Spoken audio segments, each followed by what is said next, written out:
Hello दोस्तों, सभी को नमस्कार। आज 17 अगस्त 2026। आइए पढ़ते हैं आज की न्यूज़ के बारे में। आंसर राइटिंग प्रैक्टिस पढ़ते हैं कि द हिंदू और इंडियन एक्सप्रेस से लिया गया दोस्तों कि मुख्य परीक्षा के लिए अभ्यास प्रश्न है कि एक जीवंत लोकतंत्र में वैचारिक स्वतंत्रता और रचनात्मक असहमति क्रिएटिव डिसेंट होना होना उतना ही आवश्यक है जितना कानूनी शासन। हालिया संदर्भों के आलोक में चर्चा कीजिए कि भारत अपनी युवा और जनसांख्यिकी का उपयोग करके विकसित भारत के लक्ष्य को कैसे प्राप्त कर सकता है। 250 15 अंक हैं।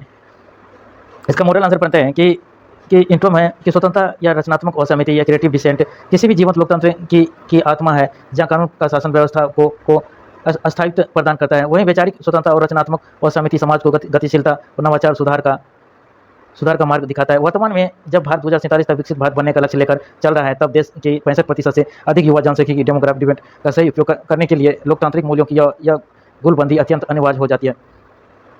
बॉडी है युवा जनसंख्यिकी और विकसित भारत का लक्ष्य। भारत के पास वर्तमान में दुनिया की सबसे बड़ी युवा आबादी है और इस जनसंख्यिकी का लाभ उठाने के लिए केवल आर्थिक नीतियां पर्याप्त नहीं है। इसके लिए एक ऐसा सामाजिक या राजनीतिक वातावरण चाहिए जहां युवा या स्वतंत्र रूप से सोच सके। नवाचार और उद्यमिता, इनोवेशन और एंटरप्रेन्योरशिप। विकसित भारत बनने के लिए स्टार्टअप और पेटेंट की संस्कृति को बढ़ावा देना होगा। नवाचार का मूल आधार ही स्थापित मानदंडों पर सवाल उठाना रचनात्मक और समिति है। नीति निर्माण में भागीदारी। युवा जब नीतियों पर रचनात्मक आलोचना या डिसेंट करते हैं तो सरकार को जन केंद्रित और अधिक समावेशी नीतियां जैसे राष्ट्रीय शिक्षा नीति 2020 या डिजिटल इंडिया योजना बनाने में मदद मिलती है। वैचारिक स्वतंत्रता और रचनात्मक और समिति का महत्व। यथा स्थितिवाद को चुनौती। रचनात्मक असहमति समाज में मौजूद रूढ़िवादी या भ्रष्टाचार जैसी कुरीतियों पर प्रहार करती हैं। बिना वैचारिक स्वतंत्रता के युवा केवल श्रमिक या बनकर रह जाएंगे और न प्रवर्तक या इनोवेशन नहीं। और सामाजिक पूंजी, सोशल कैपिटल का निर्माण। जब युवा को अपनी बात रखने की स्वतंत्रता मिलती है तो उनमें व्यवस्था के प्रति विश्वास बढ़ता है और इससे चरमपंथ और अलगाव की भावना कम होती है। विकसित भारत के मार्ग का चुनौतियाँ कि असहमति को देशद्रोह समझना। कई बार रचनात्मक आलोचना को भी राष्ट्र विरोधी मान लिया जाता है, जिसे युवा खुलकर बोलने से कतराते हैं। और कौशल एवं रोजगार की कमी। यदि युवाओं को सही शिक्षा और कौशल न मिले तो युवा जनसंख्यिकी की लाभांश या डेमोग्राफिक डिविडेंड की जनसंख्यिकी आपदा में बदल सकता है। तो डिजिटल ध्रुवीकरण। सोशल मीडिया पर फेक न्यूज या ट्रोलिंग के कारण स्वस्थ वैचारिक बहस का दायरा सिकुड़ रहा है। आगे की शैक्षणिक संस्थानों का लोकतांत्रिकरण। विश्वविद्यालय को फ्री थिंकिंग स्पेस या मुक्त वैचारिक स्थान के रूप में विकसित किया जाना चाहिए जहां अनुसंधान और बहस को प्रोत्साहन मिले। कानूनी के शासन और स्वतंत्रता में संतुलन। कानून और व्यवस्था बनाए रखते हेतु अभिव्यक्ति की स्वतंत्रता अनुच्छेद 19 का संरक्षण किया जाना चाहिए। जैसा कि मानवीय सर्वोच्च न्यायालय ने नई निर्माण में कहा है कि असहमति लोकतंत्र को सेफ्टी बल्ब है। डिजिटल साक्षरता या नागरिक चेतना। युवाओं को तार्किक और रचनात्मक रूप से अपनी बात रखने के लिए प्रशिक्षित किया जाए। कंक्लूजन कि विकसित भारत का अर्थ केवल एक सकल घरेलू उत्पाद जीडीपी में वृद्धि नहीं, बल्कि एक प्रबुद्धि या न्याय संगत प्रगतिशील समाज का निर्माण भी है। कानून का शासन। यदि देश का ढांचा है तो वैचारिक स्वतंत्रता उसकी ऊर्जा है। भारत अपनी युवा या जनसंख्या की ऊर्जा का पूर्ण उपयोग तभी कर सकता है जब देश में उपयुक्त भयमुक्त वातावरण हो और रचनात्मक असहमति का सम्मान किया जाए। तभी हम वैश्विक पटल पर एक सशक्त और लोकतांत्रिक महाशक्ति के रूप में उभर सकेंगे। अगला है कि भारत की ऊर्जा सुरक्षा के लिए जैव ईंधन बायोफ्यूल का विकसित आवश्यकता है, परंतु यह देश की खाद्य सुरक्षा की कीमत पर नहीं होना चाहिए। इस कथन का समालोचनात्मक मूल्यांकन कीजिए। 150 शब्द संख्या है। पता अगला इसका मोरल आंसर कि भारत अपनी ऊर्जा आवश्यकताओं का लगभग 85% आयात करता है। ऐसे में वैश्विक तेल बाजार के उतार चढ़ाव और विदेशी मुद्रा संकट से बचने के लिए जैव ईंधन एक व्यवहार या स्वच्छ विकल्प के रूप में उभरा है। ऊर्जा सुरक्षा के लिए महत्व। आयात निर्भरता में कमी। राष्ट्रीय जैव ईंधन नीति 2018 संशोधित 2022 के तहत 2025 से 26 तक पेट्रोल में 20% इथेनॉल समृद्ध सम्मिश्रण का लक्ष्य विदेशी मुद्रा की भारी बचत करेगा। और पर्यावरण लाभ। यह कार्बन उत्सर्जन को कम कर भारत के नेट जीरो 2070 तक लक्ष्यों को प्राप्त करने में सहायक है। कृषि अर्थव्यवस्था को बढ़ावा। किसानों को अधिदेश या फसल गन्ना मक्का से अतिरिक्त आय प्राप्त होती है। और खाद्य सुरक्षा से जुड़ी चुनौतियाँ। भोजन बनाम ईंधन विवाद। कृषि भूमि का विचलन। जैव ईंधन या फसलों जैसे जेट्रोफा गन्ना के अत्यधिक उत्पादन से मुक्त खाद्यान्न और दलहन फसलों के तहत कृषि क्षेत्र को कम हो सकता है। और मूल्य मुद्रास्फीति। इथेनॉल उत्पादन के लिए खाद्यान्न या मक्का या टूटे चावल के उपयोग में से गरीबी के लिए खाद्य उपलब्धता प्रभावित हो सकती है और कीमतें बढ़ सकती है। आइए अगला पढ़ते हैं कि जल संकट। गन्ने जैसे अत्यधिक जल गहन फसलों को बढ़ावा देने से भारत में पहले से ही गंभीर जल संकट और गहरा सकता है। आगे के 2G और 3G जैव ईंधन पर ध्यान या पहली पीढ़ी खाद्य आधारित के बजाय पराली या कृषि अपशिष्ट और विशाल एलगी से जैव ईंधन बनाने की तकनीक 2G 3G को तीव्र करना चाहिए। बंजर भूमि का उपयोग। गैर खाद्य तेल या फसलों जैसे करंज या जेट्रोफा को केवल बंजर या कम उपजाऊ भूमि पर उगाने के लिए प्रोत्साहन किया जाए। निष्कर्ष। ऊर्जा और खाद्य सुरक्षा दोनों भारत के सतत विकास के संदर्भ में स्तंभ है। भारत को खाद्यान्नों की कीमत पर जैव ईंधन को बढ़ावा देने के बजाय अपशिष्ट से ऊर्जा वेस्ट टू एनर्जी के सिद्धांत पर आगे बढ़ना चाहिए, ताकि दोनों के बीच एक इष्टतम संतुलन स्थापित हो सके। यहाँ पर अगला पढ़ते हैं कि ओपिनियन थी कि भारत की मीठी क्रांति, स्वीट रिवोल्यूशन, पर्यावरण की संबल, GS3 कृषि जैव विविधता, पर्यावरण, भारत के साथ निर्माण और कृषि उत्पादकता को बढ़ाने के लिए मधुमक्खियों का संरक्षण, सेफगार्ड दी बी को वैज्ञानिक मधुमक्खी पालन सबसे आवश्यक है। मुख्य बिंदु शहद निर्यात से होने वाली ऐसे पीछे मधुमक्खियों द्वारा की जाने वाली परागण या सेवा पोलिनेशन सर्विस जो हमारी फसलों और सब्जियों को पैदा बढ़ाती है। और राष्ट्रीय मधुमक्खी और पालन शहद मिशन SBM के तहत 2030 तक मधुमक्खियों की कॉलोनियों और वैश्विक बाजार में भारत की हिस्सेदारी को दोगुना करने का लक्ष्य होना चाहिए। पीटी के लिए क्वेश्चन प्रैक्टिस है। प्रधानमंत्री गरीब कल्याण अन्न योजना PMKGAY के संदर्भ में निम्नलिखित तत्वों पर विचार कीजिए। इसमें हाल ही में सरकार ने चंडीगढ़ और दादरा एवं नगर हवेली में खाद्य सब्सिडी के लिए सेंट्रल बैंक और डिजिटल करेंसी CBDC आधारित रुपया टोकन प्रणाली शुरू की है। तो यह योजना पूरी तरह से नीति आयोग द्वारा प्रतिबंधित। दूसरा गलत हो जाएगा। इसमें पहला सही है कि हाल ही में भारत सरकार ने PMGKAY के अंतर्गत खाद्य सब्सिडी के लिए यह प्रोग्रामेबल या डिजिटल रुपया ई टोकन प्रणाली चंडीगढ़, दादरा एवं हवेली से शुरू की है, जिससे यह देश के पहले और लाभार्थी क्षेत्र पर बन गए हैं। और दूसरा गलत है क्योंकि योजना उपभोक्ता मामले खाद्य सार्वजनिक वितरण मंत्रालय के अंतर्गत आता है। दूसरा क्वेश्चन है कि पीटी के लिए राष्ट्रीय मधुमक्खी पालन और शहद मिशन NBH या प्राथमिक उद्देश्य क्या है। इसका आंसर मेरे ख्याल से बी हो जाएगा कि वैज्ञानिक मधुमक्खी पालन को बढ़ावा देना और मीठी क्रांति के लक्ष्य को प्राप्त करना। अगला क्वेश्चन है प्रीलिम्स के प्रैक्टिस के लिए।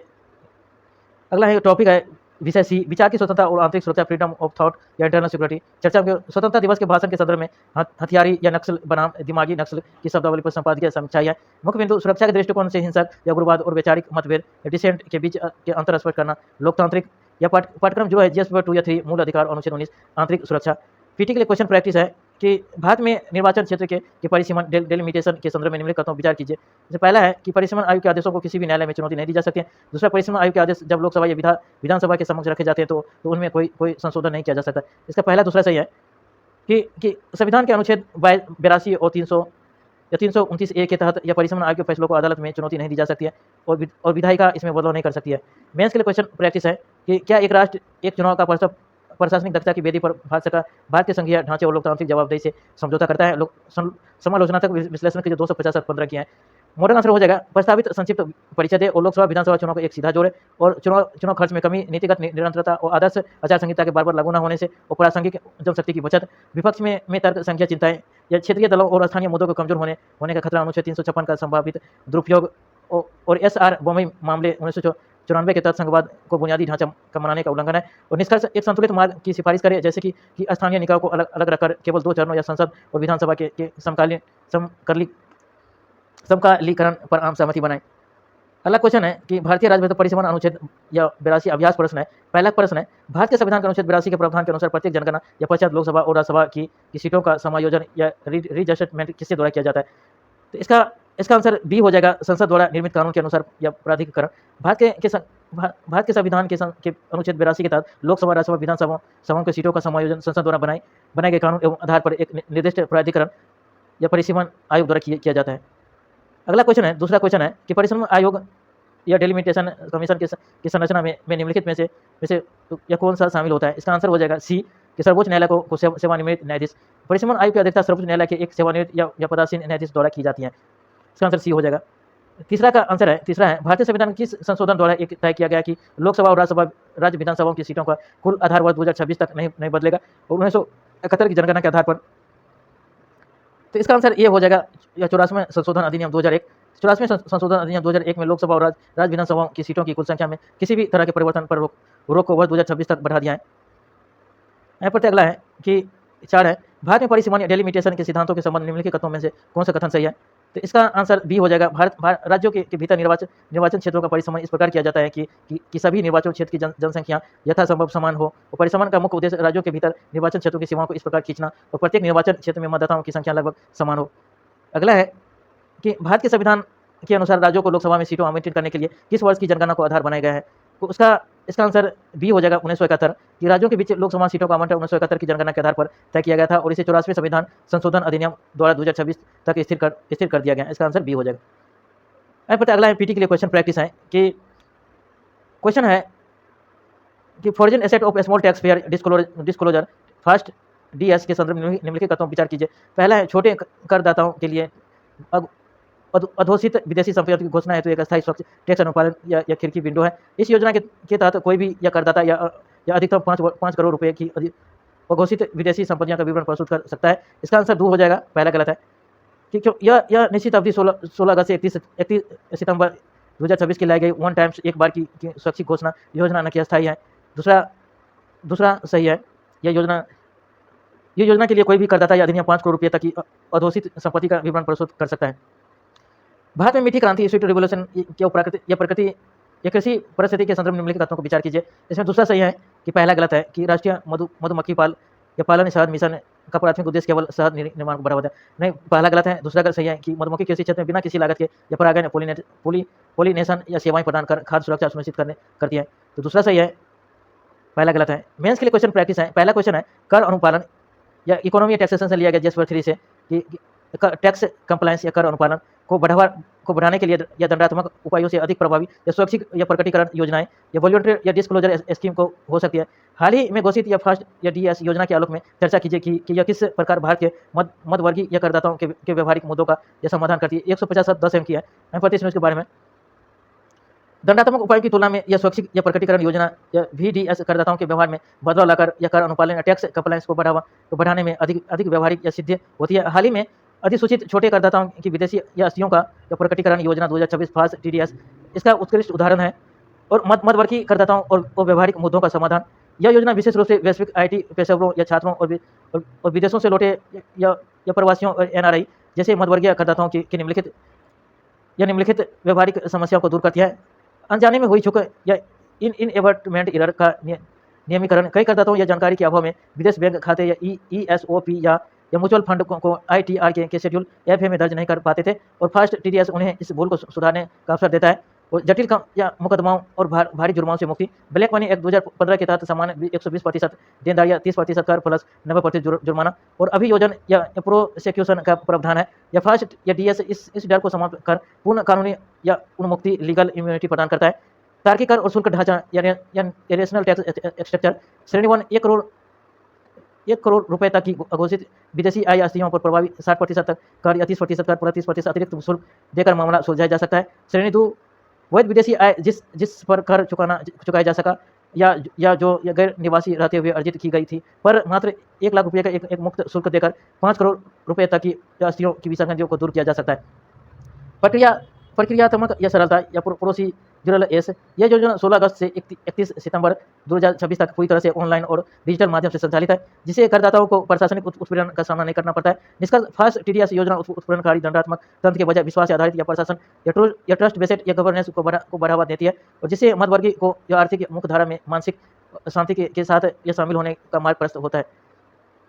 अगला है GS 3 या एग्रीकल्चरल एनवायरमेंट मीठी क्रांति स्वीट रिवोल्यूशन का उद्देश्य वैज्ञानिक मधुमक्खी के माध्यम से ग्रामीण आय बढ़ता है और कृषि परिस्थिति तंत्र को मजबूत करना और हालांकि इसका वास्तविक मूल्यांकन केवल शहद उत्पादन निर्यात के आंकड़ों से न होकर जैव विविधता या परागण या पोलिनेशन के संवर्धन से होना चाहिए। कथन का समालोचनात्मक विश्लेषण आर्थिक बनाम या परिस्थितियों दृष्टिकोण शहद ही बिक्री से या तार्किक या ग्रामीण या समृद्धि या अतिरिक्त आय तो प्राप्त होती है लेकिन मधुमक्खी या किस्टोन या प्रजाति किस्टोन स्पेसीज है इसके द्वारा किया जाने वाला या परागण या कृषि या उत्पादकता के लिए अमूल्य है। फसलों में की उत्पादकता में वृद्धि संयुक्त राष्ट्र के खाद्य एवं कृषि संगठन FAO के अनुसार वैश्विक खाद्य उत्पादन का 1/3 हिस्सा या परागण पर निर्भर है। भारत में सरसों या सूरजमुखी या बागवानी या दलहन फसलों में मधुमक्खी परागण से पैदावार में 20% से 40% की वृद्धि देखी गई है और कीटनाशकों की अनियंत्रित और उपयोग खतरा शहद या उत्पादन बढ़ाने के व्यावसायिक दावों में यदि हम रासायनिक कीटनाशकों जैसे निकोटिनोइड्स का अंधाधुंध उपयोग जारी रखते हैं तो यह परागण की संख्या में भारी गिरावट आएगी और इसे साधारणीय या सस्टेनेबल कृषि संकट में पड़ जाएगी। परिस्थितियों संतुलन परागण करने वाले कीटों या कीट वनों या जंगली वनस्पतियों के प्रसार में सहायक है जो जलवायु परिवर्तन के समान या मिटिगेशन के लिए अनिवार्य है। ग्रामीण समृद्धि एवं साधारणीय कृषि हेतु आवश्यक नीतिगत उपाय एक स्वास्थ्य एवं दृष्टिकोण या वन हेल्थ अप्रोच मधुमक्खी या स्वास्थ्य मानव स्वास्थ्य मृदा पौधों के स्वास्थ्य को एकीकृत कर नीतियों का निर्माण किया जाए और कीटनाशकों को तार्किक उपयोग या जैविक गलियारों या वायु या कॉरिडोर खेतों के किनारों पर परागण या कानून या फूलों की पट्टियां या फ्लोरल या स्ट्रिप विकसित की जाए और कीटनाशकों के छिड़काव के लिए या कड़े नियम बनाए जाए। राष्ट्रीय मधुमक्खी पालन और शहद मिशन या NBHM या सुदृढ़ीकरण मिशन के तहत परागकण सेवाओं या पोलिनेशन सर्विस के लिए किसानों और मधुमक्खियों या पालकों के बीच एक औपचारिक बाजार तंत्र जैसे परागकण किराए पर देना और विकसित किया जाए और प्रमाण या परामन या परामानन भौगोलिक संकेत या जीआई टैगिंग या स्थानीय जैविक और प्राकृतिक रूप से जो उत्पादित शहद को वैश्विक पहचान दिलाने के लिए या जीआई या टैगिंग या ट्रेसिबिलिटी तंत्र को मजबूत करना। अनुसंधान एवं क्षमता निर्माण जलवायु परिवर्तन के प्रति लचीली स्थानीय मधुमक्खी प्रजाति जैसे स्पाइस सेरेना के संरक्षण पर ध्यान केंद्रित किया जाए। निष्कर्ष मीठी क्रांति की सफलता को शहद के बर्तनों से परे जाकर खेतों की हरियाली और फसलों की जैव विविधता के पैमाने पर मापा जाना चाहिए और तभी साधारणीय कृषि और दीर्घकालिक ग्रामीण समृद्धि का सामना हो सकेगा। पीटी के लिए क्वेश्चन प्रैक्टिस है कि कावेरी वन्य जीव अभयारण्य कावेरी वाइल्ड लाइफ सेंचुरी के संदर्भ में निम्नलिखित कथनों पर विचार कीजिए। यह मुख्य रूप से तमिलनाडु और केरल की सीमा पर स्थित है और कावेरी नदी अभयारण्य के मुख्य हिस्से से होकर बहती है। इसका दूसरा आंसर हो जाएगा कावेरी वन्य जीव अभयारण्य मुख्य रूप से कर्नाटक राज्य में स्थित है, न कि तमिलनाडु केरल सीमा पर। कावेरी नदी इसके बीच से होकर गुजरती है जो इसके पारिस्थितिकी तंत्र का आधार है। दूसरा है पीटी के लिए क्वेश्चन प्रैक्टिस है भारत में जैव विविधता बायोफ्यूल्स और एथेनॉल से सम्मिश्रण एथेनॉल ब्लेंडिंग के संदर्भ में निम्नलिखित कथनों पर विचार कीजिए। जिसमें पहला है कि E20 ईंधन का अर्थ है कि E20 में 20% पेट्रोल और 80% एथेनॉल शामिल है। दूसरा है राष्ट्रीय जैव ईंधन नीति के तहत खाद्यान्नों जैसे खराब हो चुके चावल या मक्का से एथेनॉल उत्पादन की अनुमति है। उपरोक्त में से कौन से कथन सही है? इसका दूसरा सही है कि पहला गलत है। E20 का अर्थ एथेनॉल 20% एथेनॉल 80% पेट्रोल का मिश्रण होता है। और दूसरा सही है कि क्योंकि सरकार ने खाद्य सुरक्षा को ध्यान में रखते हुए अधिदेश क्षतिग्रस्त खाद्यान्नों को एथेनॉल बनाने की अनुमति दी है। मेंस के लिए क्वेश्चन प्रैक्टिस है भारत के महत्वाकांक्षी एथेनॉल सम्मिश्रण कार्यक्रम एथेनॉल ब्लेंडिंग प्रोग्राम के सामने खाद्य सुरक्षा बनाम स्वच्छ ऊर्जा या फूड वर्सेज फ्यूल की एक गंभीर सुविधा खड़ी है। समूलाचनात्मक मूल्यांकन कीजिए। 150 शब्द संख्या भूमिका भारत के 300 गीगावाट गैर जीवाश्म क्षमता के मील के पत्थर और कार्बन उत्सर्जन कम करने के लिए E20 के ईंधन के लक्ष्य का उल्लेख करते हुए शुरुआत करें। और पक्ष में तर्क लाभ कच्चे तेल की आयात पर निर्भरता कम होना और किसानों की आय में वृद्धि और कार्बन मोनोऑक्साइड का या हाइड्रोकार्बन उत्सर्जन में कमी पर्यावरणीय लाभ। विपक्ष में तर्क चुनौतियां या दुविधा एथेनॉल के लिए गन्ने और मक्के जैसी फसलों पर अत्यधिक निर्भरता से देश में भूजल का संकट बढ़ सकता है और आवश्यक खाद्य फसलों के रकबे में कमी आ सकती है जिससे खाद्य मुद्रास्फीति या फूड इन्फ्लेशन का खतरा पैदा होता है। साथ ही पुराने वाहनों के इंजन पर इसके प्रभाव को लेकर उपभोक्ता में चिंताएं हैं। निष्कर्ष 2G या दूसरी पीढ़ी एथेनॉल तकनीकी कृषि अवशेषों या पराली से एथेनॉल बनाना को बढ़ावा देकर या पुरानी वाहनों के लिए E10 ईंधन का विकसित खुदा रखकर एक संतुलित रास्ता अपनाया जाना चाहिए। पीटी के लिए क्वेश्चन प्रैक्टिस है कॉस्मो क्यूब मिशन जो हाल ही में चर्चाओं में देखा गया निम्नलिखित में से किससे संबंधित है? तो इसका आंसर बी हो जाएगा कि चंद्रमा के सुदूर हिस्से या फर साइड का उपयोग कर ब्रह्मांड के शुरुआती रेडियो सिग्नल को अध्ययन करना। इसमें कॉस्मो क्यूब का इसका आंसर हो जाएगा। इसको याद रखना बहुत इंपॉर्टेंट दोस्तों है साइंस टेक के लिए। यू विन पोर्टर के संदर्भ में निम्नलिखित कथनों का विचार कीजिए। इसका आंसर सी हो जाएगा, दोनों सही है। यह देश में गर्भवती महिलाओं और बच्चों को सार्वभौमिक टीकाकरण या यूनिवर्सल इम्यूनाइजेशन को डिजिटल रूप से ट्रैक करने का एक सरकारी मंच है।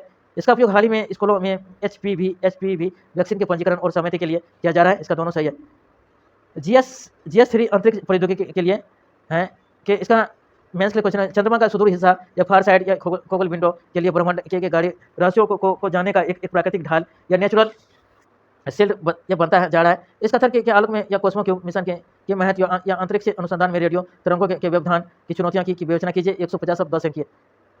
चंद्रमा का सुदूर हिस्सा या फार साइड या पृथ्वी से हमेशा छिपा रहता है जिससे यह पृथ्वी से आने वाले मानव जनित रेडियो शोर और आयन मंडल में व्यवधान को पूरी तरह से सुरक्षित कराता है। यह कारण है कि निम्नलिखित आवर्ती रेडियो खगोल विज्ञान लॉ या फ्रीक्वेंसी रेडियो या एस्ट्रोनॉमी के लिए ब्रह्मांड का सबसे शांत स्थान एक प्राकृतिक ढाल बन गया है।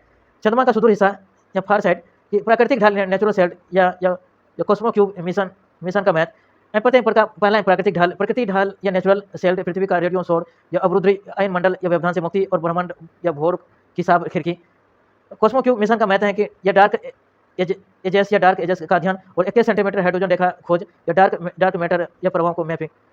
कॉस्मो क्यूब मिशन का महत्व है कि यह कैम्ब्रिज विश्वविद्यालय और यूके स्पेस एजेंसी के नेतृत्व में यह कॉस्मो क्यूब एक सूटकेस के आकार का छोटा सैटेलाइट या क्यूब सेट मिशन है। इसका महत्व निम्नलिखित है कि यह ब्रह्मांडीय अंधकार युग या कॉस्मोमिक डार्क एजेज की खोज या बिग बैंग के ठीक बाद या तारों के जन्म से पहले लगभग 13.5 अरब वर्ष के अज्ञात काल का अध्ययन करेगा और 21 सेंटीमीटर हाइड्रोजन सिग्नल या सुदूर हिस्से की शांति का लाभ उठाकर या आदिम हाइड्रोजन परमाणु द्वारा उत्सर्जित अति क्षण या 21 सेंटीमीटर सिग्नल को कैप्चर करेगा। और डार्क मैटर का रहस्य यह समझने में मदद करेगा कि डार्क मैटर ने प्रारंभिक ब्रह्मांड में हाइड्रोजन को आपस में जोड़कर पहली आकाशगंगाओं का निर्माण कैसे किया जाए। और रेडियो तरंगों के व्यवधान में चुनौती मानव जनित सौर FRI पृथ्वी पर व्यापक FM रेडियो या सेल्यूलर नेटवर्क वाईफाई और उपग्रह समूह गहरे अंतरिक्ष से आने वाले बेहद कमजोर सिग्नलों को दबा देते हैं। आयन मंडलों या अवरोध या पृथ्वी का वायुमंडल या आयन मंडल या 10 से 50 MHz जैसी बहुत कम आवृत्ति वाली अंतरिक्ष रेडियो तरंगों को अवशोषित या परावर्तित कर देता है, जिससे वे जमीनी तक नहीं पहुंच पाती हैं। चंद्रमा पर बढ़ता ट्रैफिक। भविष्य में नासा के आर्टेमिस या इसरो के चंद्र मिशनों के बढ़ने से चंद्रमा के सुदूर हिस्सों में भी मानव जनित रेडियो प्रदूषण, लूरन, ट्रैफिक नॉइज का खतरा बढ़ रहा है। निष्कर्ष है, यह कोस्मो क्यूब जैसे मिशन चंद्रमा की इस प्राकृतिक ढाल का समय रहते या उपयोग करके खगोल विज्ञान में एक नए युग की शुरुआत कर सकते हैं, जिससे ब्रह्मांड की उत्पत्ति से जुड़े मूलभूत प्रश्नों के उत्तर मिल सकेंगे। जस पृथ्वी खाद्य एवं नीति है कि भारत में सर्वाइकल कैंसर को बढ़ते मामले को देखते हुए एचपीवी या टीकाकरण का या सर्वभौमिकरण समय की मांग है, परंतु सार्वजनिक हिचकिचाहट और वैक्सीन हेजिटेंसी इसमें एक बड़ी बाधा है। सरकार की हालिया पहलों और यूविंड पोर्टल की भूमिका का विश्लेषण करते हुए इस समस्या के समाधान के उपाय सुझाइए। 250 सबसे 15 की है भूमिका। भारत में महिलाओं में होने वाले कैंसरों के सर्वाइकल कैंसर या गर्भाशय ग्रीवा का कैंसर दूसरा सबसे बड़ा आम कैंसर है। प्रतिवर्ष देश में इसके लगभग 1.2 लाख नए मामले सामने आते हैं। इसके मुख्य कारण ह्यूमन या पेपिलोमा वायरस या एचपीवी को रोकने के लिए 9 से 14 वर्ष की बालिकाओं का या सार्वभौमिक टीकाकरण समय की मांग बन चुका है। और सार्वभौमिक में सार्वजनिक हिचकिचाहट, वैक्सीन हेजिटेंसी के कारण जागरूकता का अभाव, ग्रामीण और अर्ध शहरी क्षेत्रों में सर्वाइकल कैंसर और इसकी रोकथाम की जानकारी बेहद कम है। और यौन स्वास्थ्य से जुड़ा संकोच। ये एचपीवी एक यौन संचालित वायरस या एसटीडी जिसके कारण यह रूढ़िवादी समाज में इस वैक्सीन को लेकर हिचकिचाहट और भ्रांतियां, जैसे भविष्य में बांझपन का डर व्याप्त है।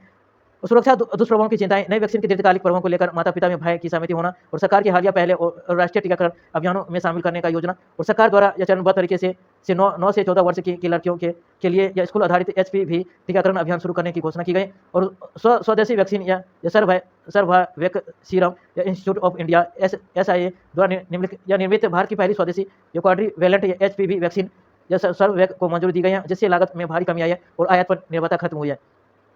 यूवेंट पोर्टल की भूमिका। यूवेंट पोर्टल या रोल या कोविन की तर्ज पर विकसित यूवेंट पोर्टल राष्ट्रीय सार्वभौमिक टीकाकरण कार्यक्रम UAP को डिजिटल रूप से देकर इस समस्या से निपटने में केंद्रीय भूमिका निभा रहा है। यूवेंट पोर्टल की बहुआयामी भूमिका।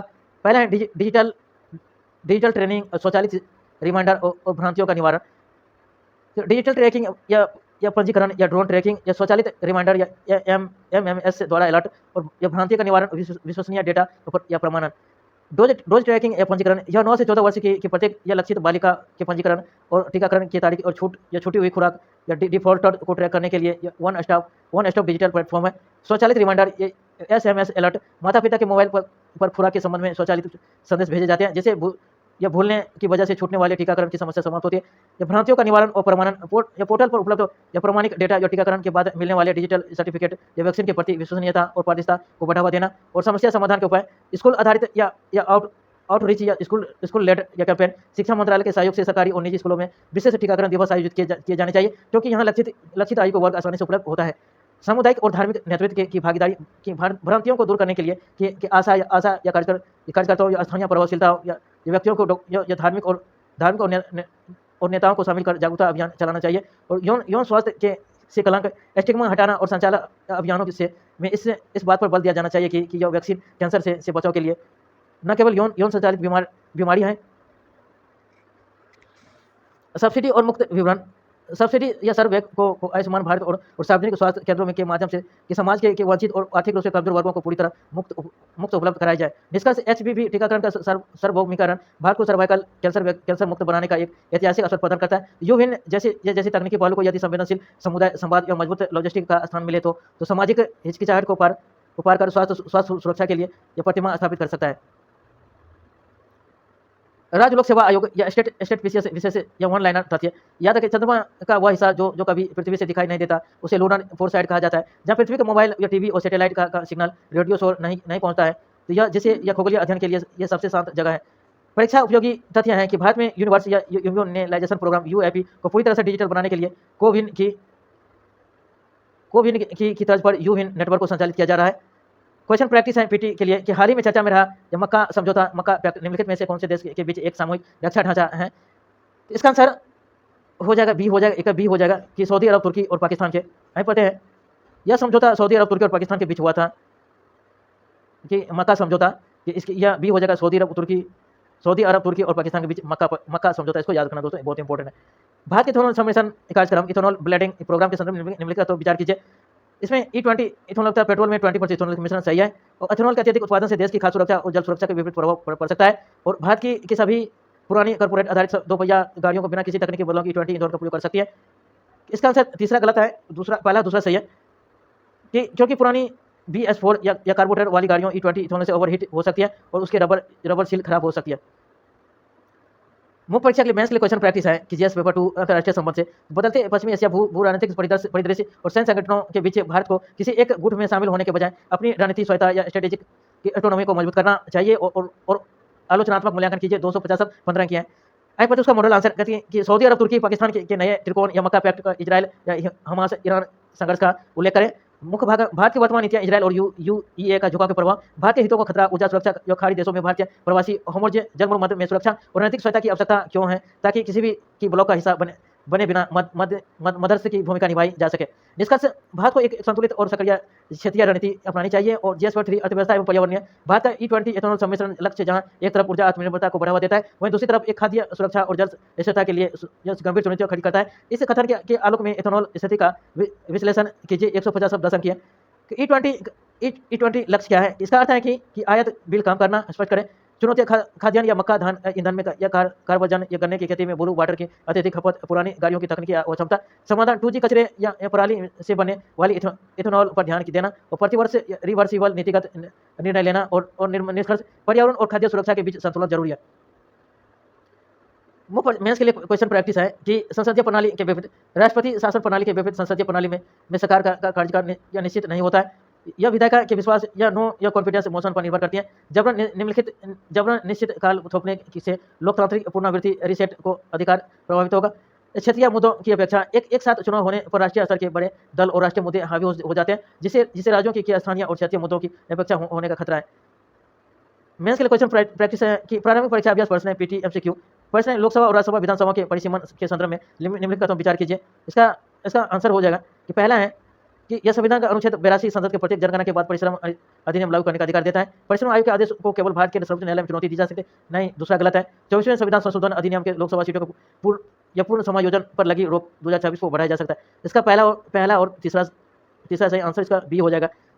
परिसीमन आयोग के आदेशों को कानून के समान दर्जा प्राप्त है, उन्हें किसी भी अदालत सर्वोच्च न्यायालय में चुनौती नहीं दी जा सकती है। दूसरा गलत है।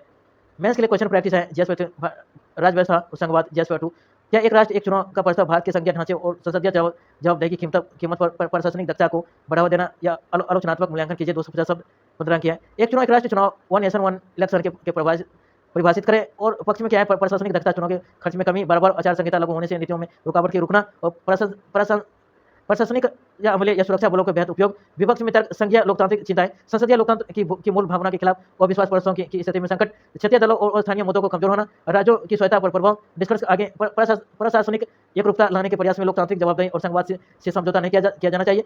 चुनावी चक्र को पूरी तरह बदलने के बजाय कुछ राज्यों के चुनाव को कुछ चरणों में एक साथ लाने से जैसे माध्यम मार्ग पर विचार किया जा सकता है।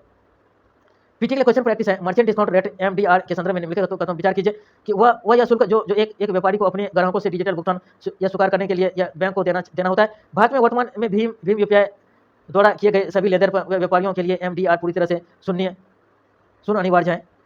तो इसका आंसर दोनों हो जाएगा, दोनों सही है। आइए व्याख्या करते हैं कि MDR डिजिटल भुगतान सेवा के लिए बैंकों द्वारा लिया जाने वाला शुल्क या पीयर टू पीयर और सामान्य मर्चेंट लेनदेन पर इसे अभी शून्य रखा गया है और जिसे सरकार बदलने पर विचार करे।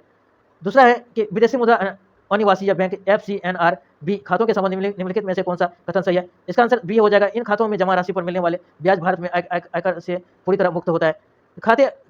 FCNRB खाते या अनिवासी भारतीय NRI द्वारा विदेशी मुद्रा में खोले जाते हैं और भारत में इसके ब्याज पर टैक्स नहीं लगता है।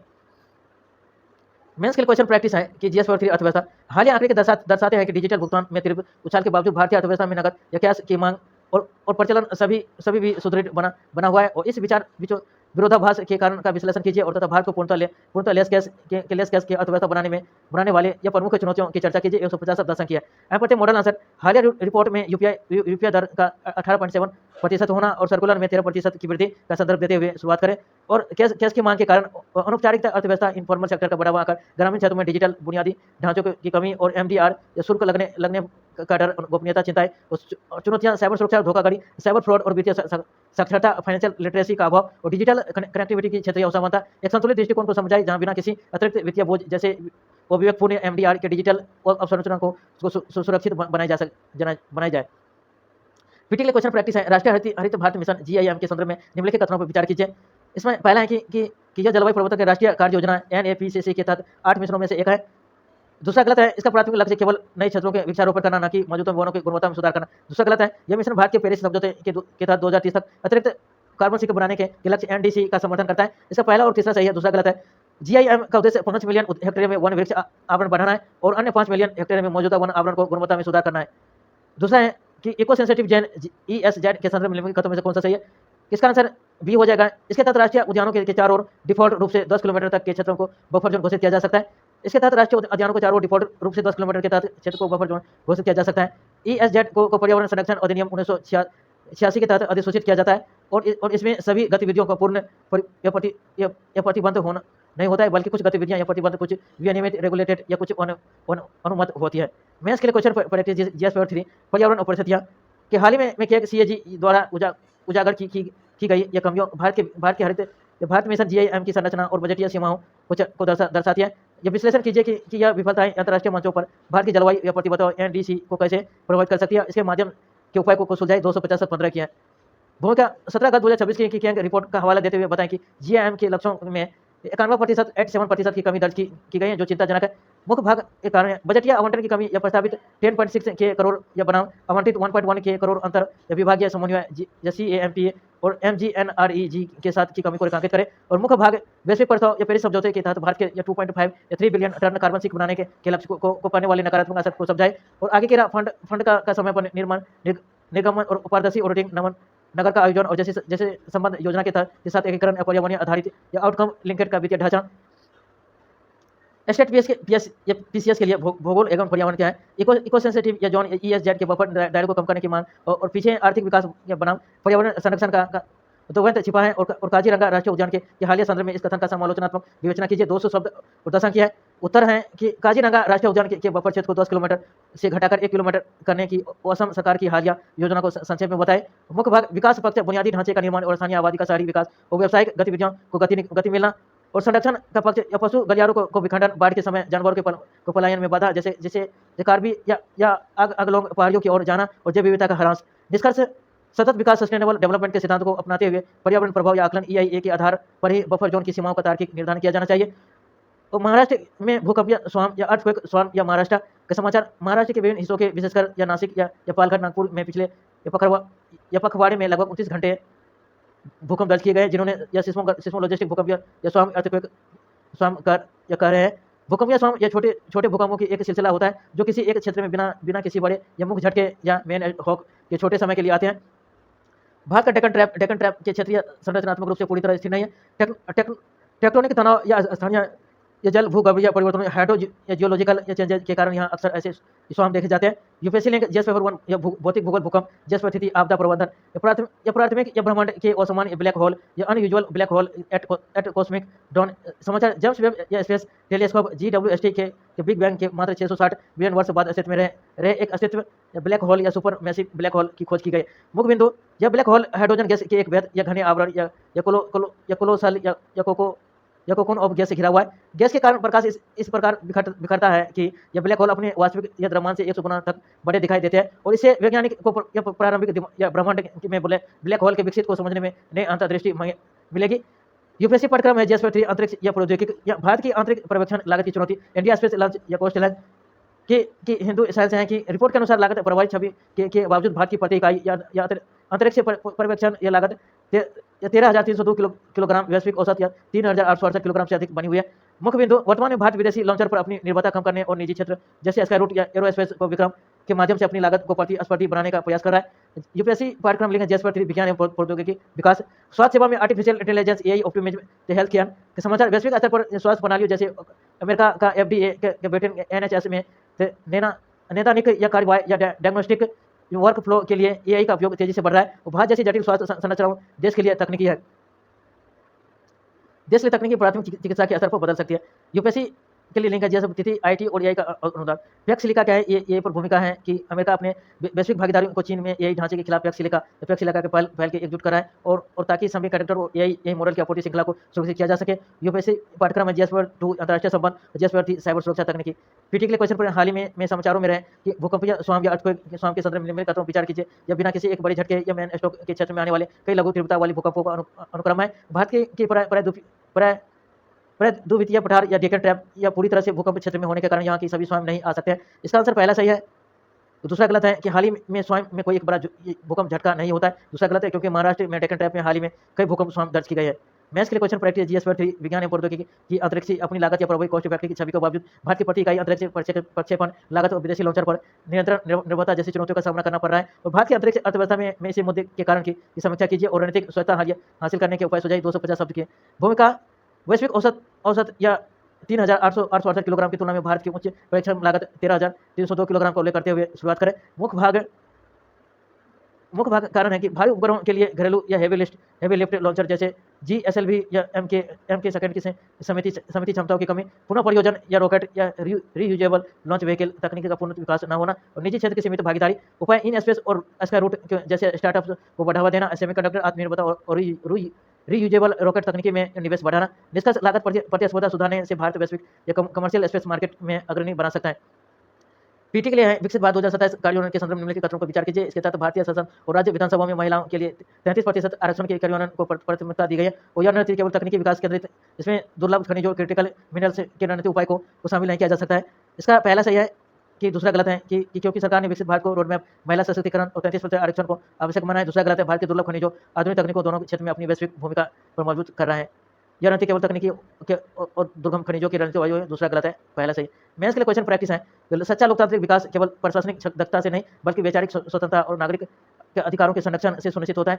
दिल्ली उच्च न्यायालय द्वारा महिलाओं के पहनावे का स्वतंत्रता पर की गई हालिया टिप्पणी के आलोक में व्यक्तिगत स्वतंत्रता, अनुच्छेद 21 और सामाजिक नैतिकता के बीच यह दुवैध का समालोचनात्मक विश्लेषण कीजिए। 150 शब्द संख्या।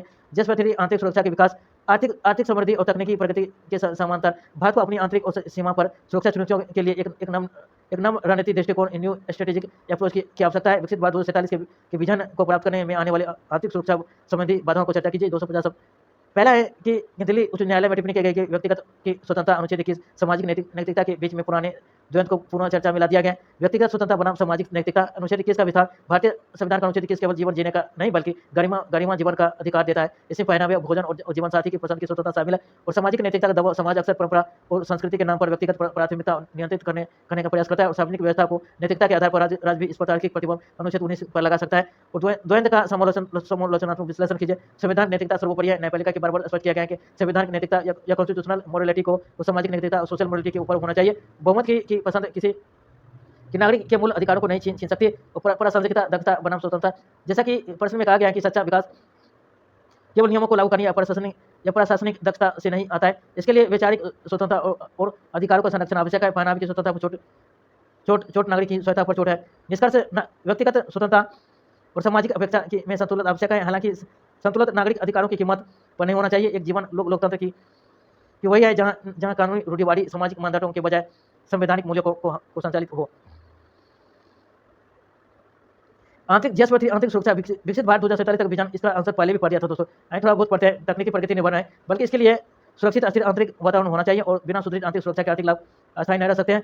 विकसित भारत 2047 के मार्गदर्शन सुरक्षा संबंधी प्रमुख बाधाएं हैं कि जैसे साइबर सुरक्षा या डेटा चोरी, एआई का दुरुपयोग, उग्रवाद या आतंकवाद, वामपंथी उग्रवाद सीमा पर और सामाजिक ध्रुवीकरण, दंगे या भ्रामक सूचनाएं।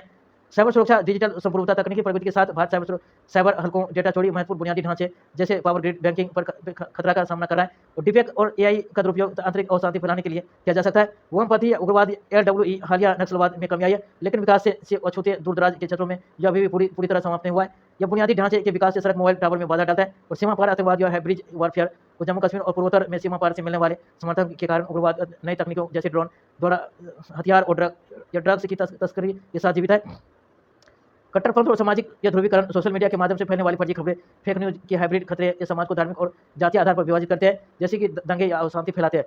पूर्वोत्तर अस्थिरता, म्यांमार जैसे पड़ोसी देश या रणनीतिक अस्थिरता के कारण अवैध घुसपैठ या हथियारों की तकनीक तस्करी पूर्वोत्तर राज्यों की सुरक्षा को प्रभावित करता है। नव रणनीतिक दृष्टिकोण या न्यू स्ट्रेटेजिक अप्रोच की आशंका है।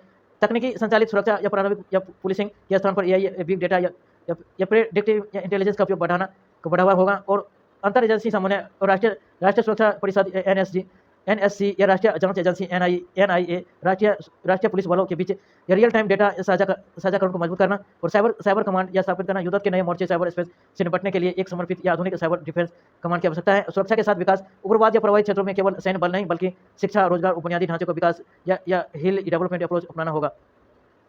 आर्थिक, तकनीकी और महाशक्ति बनने की राह में सुरक्षा पहली शर्तें हैं। भारत को अपनी रक्षा प्रणाली को प्रतिक्रियात्मक या रिएक्टिव से क्रिया या प्रोएक्टिव या बनाना होगा ताकि 2047 तक एक सुरक्षित और समृद्ध राष्ट्र का सामना साकार हो।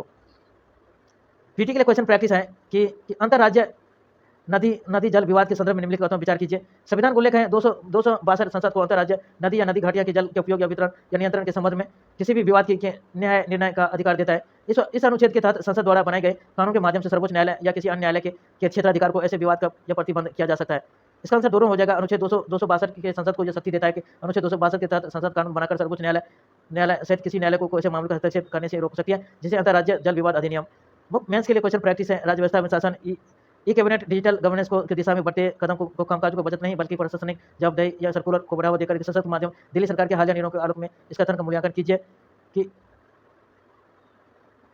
ई कैबिनेट प्रणाली द्वारा परिभाषित बैठे कैबिनेट डिजिटल या पेपरलेस या प्रभाव को दिल्ली सरकार के हालिया कदम प्रशासनिक या फाइलों जैसे रेड टेपेज में डेटा या गोपनीयता सुरक्षित अंतर्विभागीय समन्वय का सुरक्षा अनुपालन करना, संवैधानिक नीतिगत महत्व, न्यूनतम सरकारी अधिकतम शासन दिशा में प्रगति, नागरिकों को योजना की त्वरित पहुंच और चुनौतियां, साइबर सुरक्षा, साइबर सिक्योरिटी की खतरा, तकनीकी बुनियादी ढांचे की कमी, सरकार अधिकारों में डिजिटल साक्षरता का और संतुलित निष्कर्ष कैबिनेट कदम डिजिटल इंडिया के विजन को साकार करते हैं बशर्ते साइबर सुरक्षा को मजबूत डेटा को ढांचे को प्रमुखता दी गई। पीटी के लिए क्वेश्चन प्रैक्टिस है कि उपभोक्ता मूल्य सूचकांक सिपाही और मौद्रिक नीति के संदर्भ में निम्नलिखित तो विचार कीजिए। रिजर्व बैंक की मौद्रिक नीति एमपीसी के मुख्य रूप से थोक मूल्य सूचकांक डब्ल्यूपीआई के ध्यान में रखकर नीतिगत दरें तय करती है। और हाल ही में आरबीआई ने चालू वित्तीय वर्ष में सीपीआई राष्ट्रपति और मुद्रास्फीति 5.00 किया है और रेपो रेट दर जिसकी पर वाणिज्य बैंक अपने अल्पकालिक अधिदेश फंड को आरबीआई के पास जमा करते हैं। इसका आंसर दूसरा हो जाएगा। रिजर्व बैंक इंडिया और आरबीआई में हाल ही में अगस्त 2026 में अपनी मौद्रिक नीति समीक्षा बैठक में चालू वर्ष 2026 सदस्य के सीपीआई मुद्रास्फीति और अनुमान 5.0 किया गया है। दूसरा है एन ओवरऑल शुल्क में हाल ही में चर्चा में इसका आंसर हो जाएगा। इसका भी आंसर मेरे ख्याल से बी हो जाएगा कि इसका बी हो जाएगा। किसी वस्तु के मौद्रिक नीति मूल्यों के अनुपात में लगाए जाने वाला कर है कि कर वैल्यूडम का लैटिन शब्द है कि मूल्य के अनुसार अकॉर्डिंग वैल्यू तो शुल्क किसी उत्पाद या संपत्ति के मौद्रिक मूल्य के एक निश्चित प्रतिशत के रूप में लाया है, जैसे कि आयातित वस्तु या मूल्य पर 10% सीमा शुल्क। इसके विपरीत कर की वस्तु मात्रा, वजन या अधिकार जैसे प्रति लीटर या प्रति किलोग्राम लगाया जा सकता है शुल्क स्पेसिफिक ड्यूटी।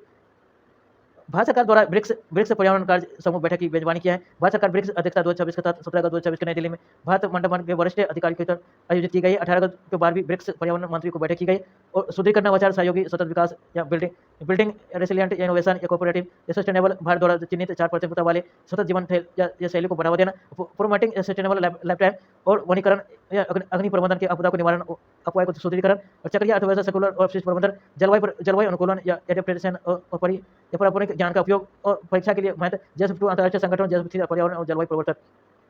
15 अगस्त को प्रधानमंत्री द्वारा घोषित शक्ति का सप्त धारा 7 प्रोग्राम डेवलपमेंट स्ट्रेटेजी के तहत केंद्रीय और कृषि ग्रामीण विकास मंत्रालय 18 अगस्त को पूसा नई दिल्ली में एक विशेष संकल्प समारोह का आयोजन करेगा।